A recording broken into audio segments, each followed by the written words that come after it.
Hello, my friends. How was your day? How is your day? How is your week? How are you? I wish I could hear you. I wish I could hear your answers. I wonder what you sound like. I had a wish granted to me this week. I met someone I've been wanting to meet for a long time. And yet there is something familiar in the story I am currently living out. So I feel that there is something familiar in this person, too. Person. Creature. Thing. No, not a thing, I'm sorry. Spirit, maybe, but not thing. I was walking in the woods. How quiet they were. How soft and how lovely the breeze through the trees and through my hair. I came upon a little pond. One I've seen many times. It's a secret place. One that, if visitors were to find it, they would immediately ruin, for it's so cool and calm and clean and serene that it was like a treasure waiting to be found and pillaged. But no visitors could ever find this place. It is so deep in these forests, and the path is so treacherous to reach it. I am confident in this. It seemed the perfect place to sit down and take my time shuffling my deck of cards, right there in the moonlight. I thought about everything that's happened to me over the last several weeks. I thought about what I remember from my life before. I tried to remember if I was happy. I tried to decide whether or not I'm happy now. And I realized the futility of that thought. Because happiness is fine, and happiness is fleeting. We cannot stay in a state of joy forever, but we can be at peace. I feel that I am. I feel that mostly I have been. But always there is a persistent feeling bubbling underneath the surface of my skin. Something that keeps my glowing yellow eyes wide open at night, and my feet always moving. Anyway, I drew a card. I drew the star, reversed. The star is such a positive card. So of course when it is upside down it is devastatingly negative. Or so it seems, since every card has a positive message, remember. Quickly, I will say that, reversed, the star indicates despair, tragedy, being lost and hopeless, feeling alone and abandoned by the universe. I do not feel that. I do not feel any of that. Who is this card for? In the water I saw orange, red firelight. It took me a long moment to realize the light didn't come from within the water, but rather from the surface. For standing by the water's edge up to his knees in the pond was, well, it was him. Obviously. I had been wanting to meet him. I had been waiting to meet him. And here he was. But he wasn't what I expected. Very tall and very thin in stature, he seemed quite familiar. And something in his bright red eyes was familiar, though I'm certain I've never seen eyes quite like that before. I expected him to be completely alight with fire. From the outside, from the inside. A fire that could not hurt him, but rather that made him thrive the more hot it burned. It's hard to describe. In my mind, he was a bright, burning flame. A creature of ferocity and light. a creature who I feared, walking through my woods, but has only proved to me time and time again that he will not burn me, that he has no desire to destroy anymore. But he was not on fire. He was instead charred, burnt, his skin an aching wound, no longer flame though embers burned brightly within him. It was beautiful, but it broke my heart, for he had been hurt, it seemed. No, he had done this to himself. He was soaked through, having plunged himself in the water not long ago. And water is the only thing that can wound fire. Steam rose from his skin, rose from his skull like a great mane of beautiful gray hair. He tried to speak to me. He opened his mouth, but his voice was so dry and hoarse that only crackling air came out. Tears fell from his eyes, but they scarred his skin as they did, and he collapsed, submerging himself in the water again. It's all right. He's with me now. I ran to him and I rescued him and I pulled him to the shore. He was warm but not burning, and so he did not hurt me. And as I held him, he smiled, and that smile was in his eyes as well as his mouth, for I believe he was genuinely happy. We're together on this shore now, and I am not afraid of him, because, you see, he did this for me. He did this so that he would not burn me. You seem so familiar, my friend. Who are you? No, never mind. Don't speak. This is why you were afraid to introduce yourself, isn't it? Creature of fire. Who are you, I wonder? And why do I feel as if we've met? I see. You are the star, the overturned, reversed star, aren't you? You are alone and lost and hopeless? No, not alone, not hopeless, and no longer lost. I've found you. You are here, and I can tell you a story. He's growing warmer and warmer, and his light is slowly returning. He extinguished it for this moment with me. What a lovely gift. I have the perfect story for you, my new friend. A story about love, a story about pain, and a story about water. Don't speak, just listen.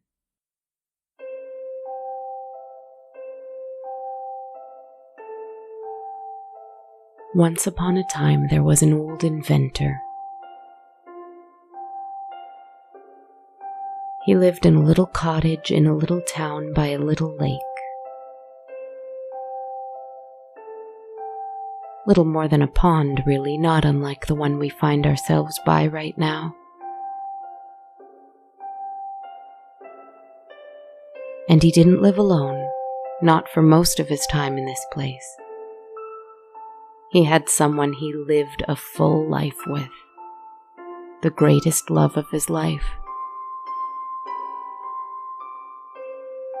The two men met when they were youths in the town, and they made a life with each other in the little cottage and in the little shop where they developed ideas and inventions.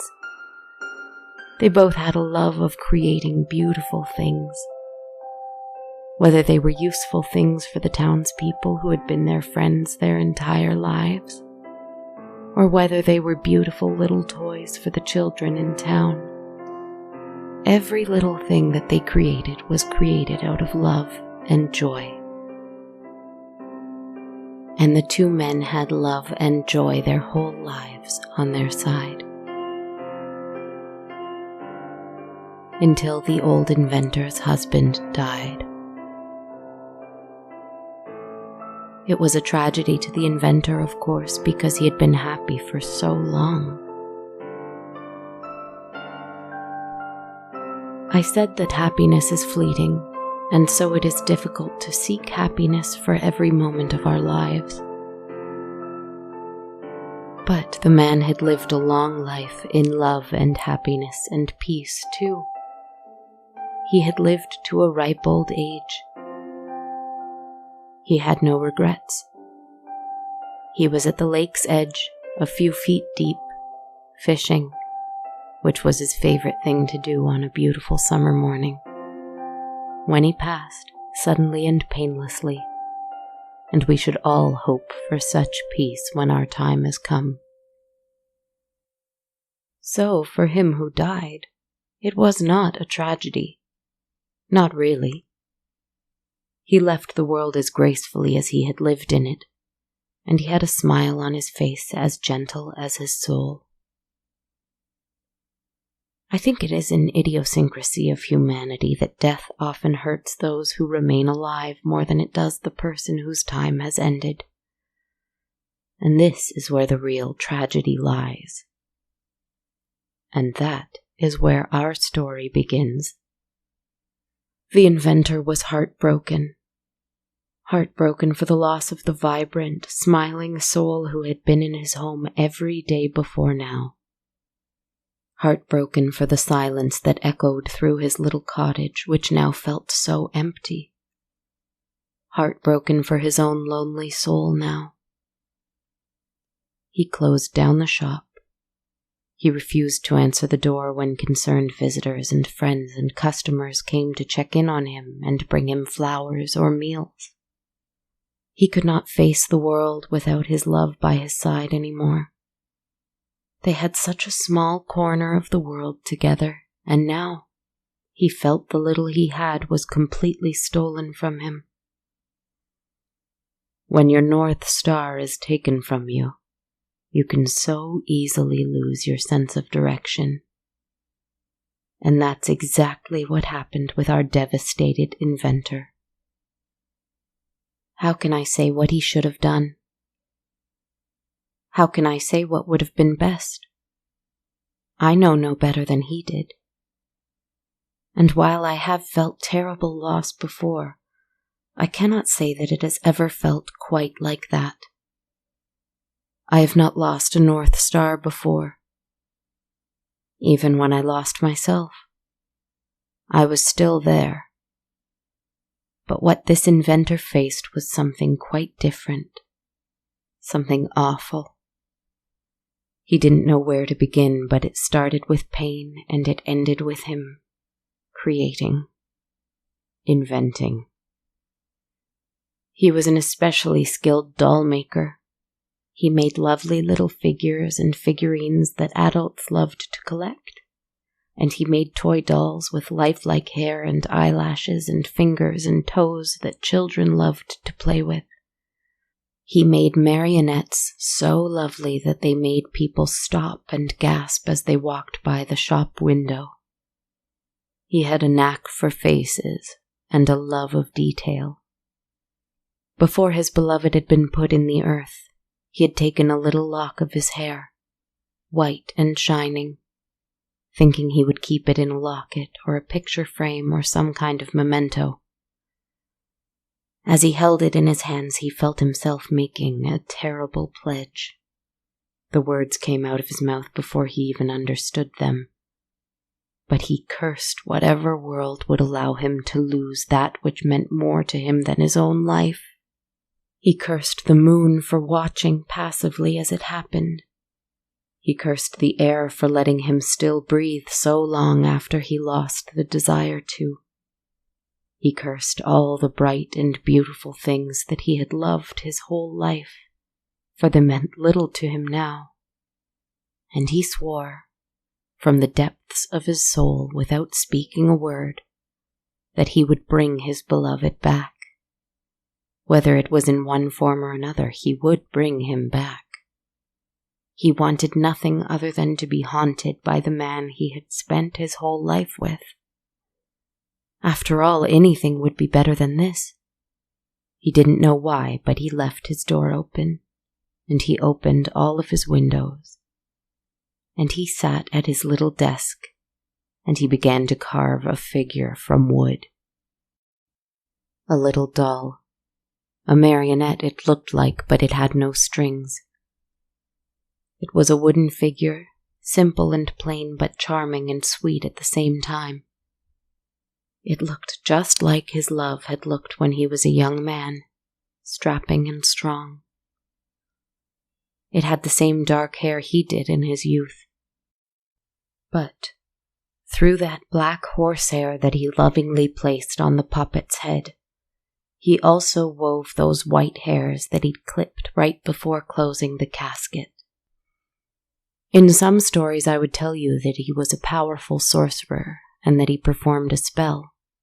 Or perhaps he found a mysterious book and he read an incantation from it.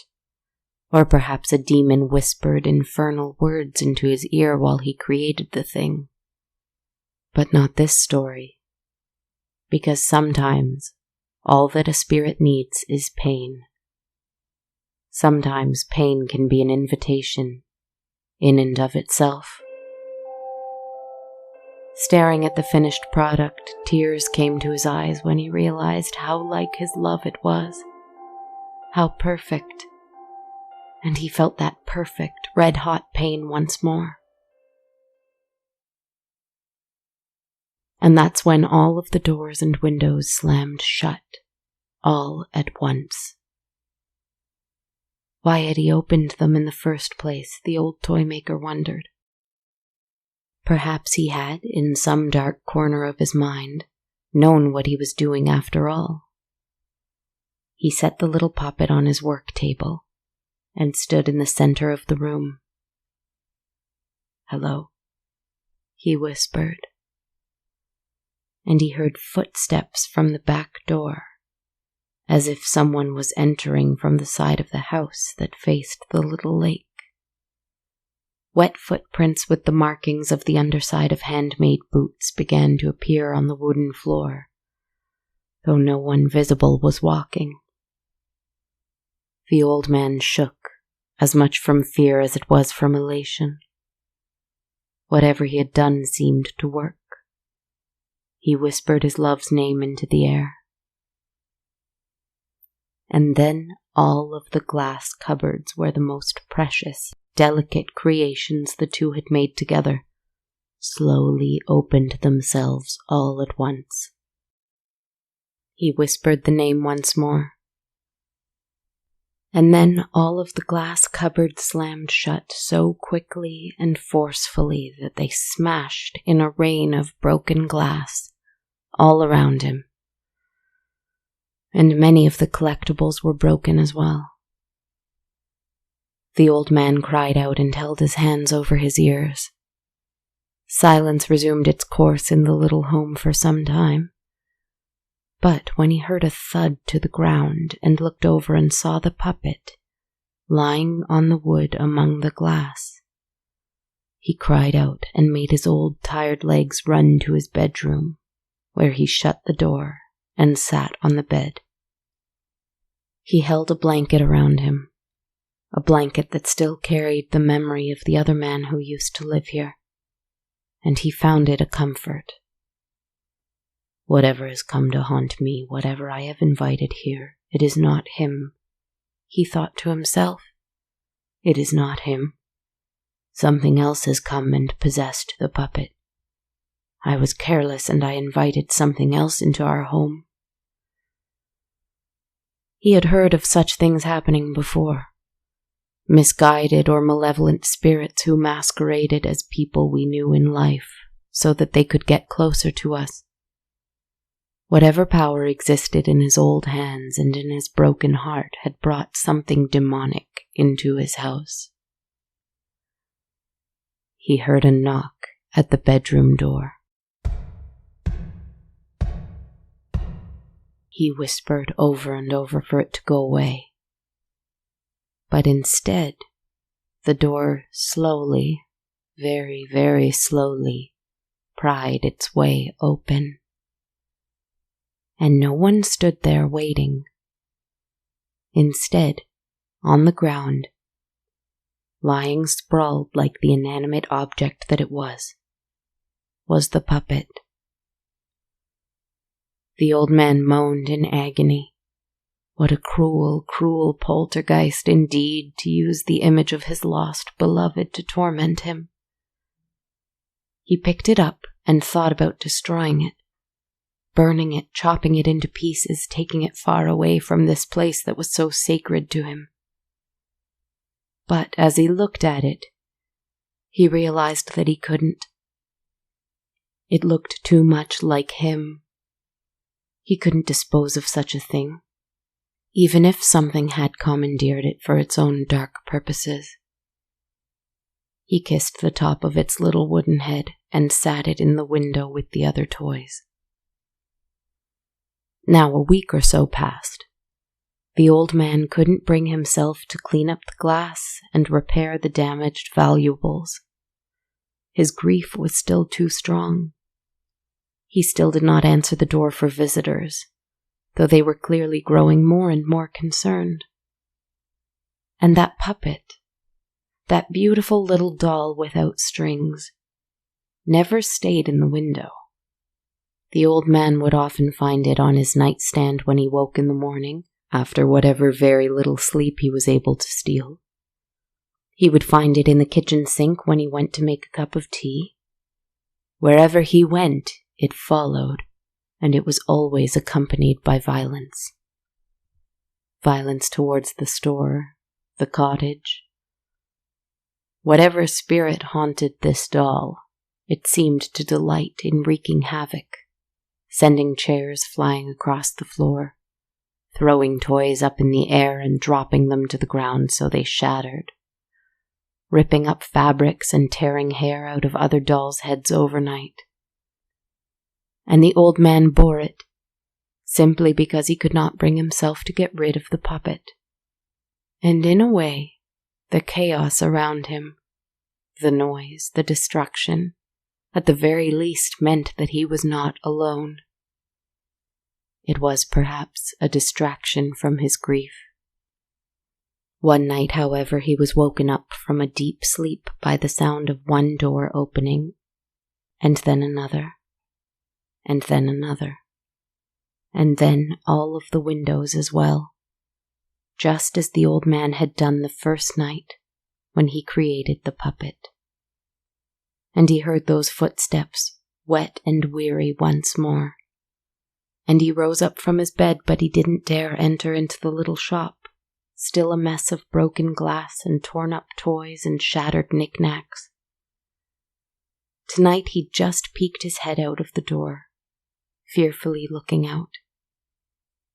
He saw the doll sitting on the workbench. But then he saw pale, wet hands, almost gray-blue in appearance, reach out and grab the thing. They squeezed around its throat. They tore at its hair and clothes, or at least they tried to. But they couldn't destroy it. With a loud, rumbling cry, they tossed it aside, and it hit the bedroom door with a loud knock of wood against wood. The old man jumped, but he was transfixed and dared not make a sound. The figure in a tattered coat and wet boots with shining white hair moved around the room, picking up whatever it could find and smashing it. Though they couldn't destroy the puppet for whatever reason, they were certainly able to break anything else. In a fury, they shattered anything that was not already broken. Plates, cups, paintings on the wall. They tangled the strings of other marionettes and tore off their limbs. They roared and they ranted and raved, clasping at their head with tormented hands. And then they dropped their arms to their sides and began to weep. And the sound that came forth was one the toy maker had heard before. It was him. It had been him all along. He was the malevolent spirit. The pain in the old toymaker's chest was almost too much to bear. No, it's not possible, he thought. Why would he want to hurt me? Why would he want to destroy the shop? It didn't make sense, and it was dreadful to realize. Finally, the blue-gray spirit with white hair, still moaning and weeping, began to walk out towards the back door, towards the lake. His heavy footsteps were still wet and left their mark against the wooden floor once again. The old inventor, keeping a distance, followed, but not without picking up the puppet first. The ghost stood by the lake, and he stared out at the water. The old man came and stood beside him, the puppet in hand, up to his knees in water but not feeling the cold. "Why would you do this?" he whispered to the ghost of his beloved. And the ghost turned to him with sorrow in his eyes, and then glanced at the puppet. "Why would you do this?" He turned the question on him. The old man looked down lovingly at the thing. He stroked its hair. "I don't know. I didn't know what else to do." And the ghost looked out at the line where the lake met the moon. "It is why I cannot leave. You've bound me here." The old man looked out at the same spot too, and he wept. "I want you to be bound here." The ghost nodded. "I see." They looked out at the water for some time, and the sound of crickets and birds around them was a welcome change from the banging, the footsteps, the broken glass, which had been their symphony over the last week ever since the toymaker's husband had died. Silent together again, things felt a little like they had been before. "But I don't want to be bound here," the ghost said finally. "I have no reason to be. I was so happy." The old man nodded now and replied, "But so was I." The ghost smiled. "Isn't that nice?" And the old man smiled too. He held the puppet in his hands and sighed. He knew what he had to do. "I will destroy it for you." The ghost put out his hand and gently placed it on the doll. "Wait just a moment longer," he said. And the two of them watched the moon on the lake and felt the wind and listened to the crickets one last time together. The ghost sighed finally and said, "All right." And the old man, without hesitation, threw the little toy as far as he could into the lake. And he finally turned to look at his love, who looked at him back, and as he began to shine and ripple like the surface of the water, and soon start to dissolve and float away into the air, he smiled too. They each whispered love into the wind, and they knew that love would always find each other. Though the doll sat at the bottom of the lake, you see, it didn't really mean anything. Not anymore. And though the cottage still stands there, it has been repaired. Someone else lives there now. The two men who used to live there in joy, and then for a brief moment sadness, but then joy once more, no longer dwell there. They have no need. Great joy is, sadly, fleeting, but so is great sorrow. And in the middle of those, there is peace. And that, my new friend, is where I want to be with you, you see. You cannot burn me. We can rest here in peace, at least for a little bit. And I think that might be the meaning of the reversed star. The reversed star has brought us to this pure place of water so that we can do away with our pain and hopelessness and instead find our own peace. Have you found that here with me tonight, my poor lost friend? I don't know who you are, but you've helped me feel less alone here tonight. It is nice to share this beautiful place with someone, even if they are a stranger. My dark stranger. Go to sleep now. I'll be here when you wake, and dream sweetly.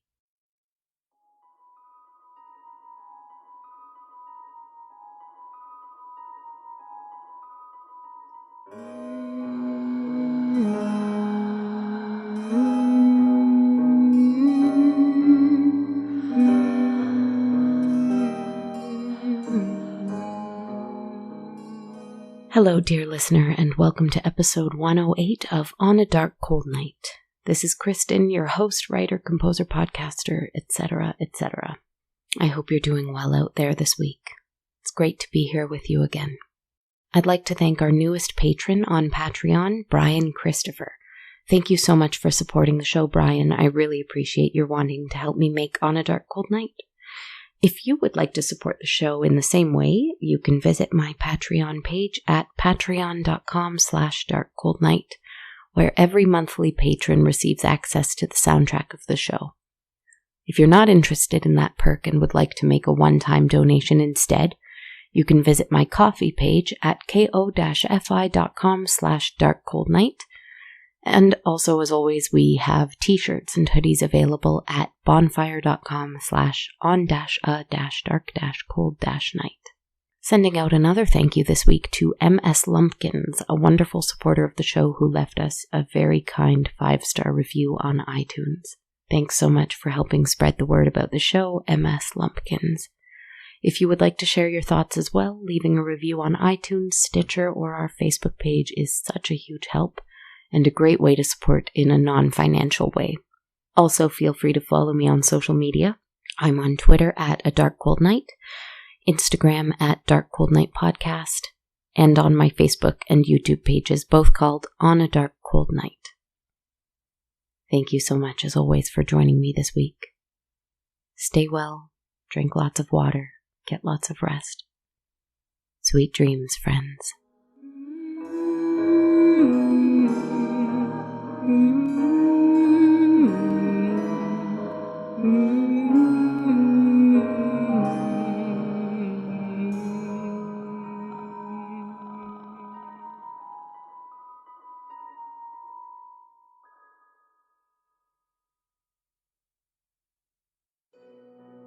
This podcast has been brought to you by the Sonar Network.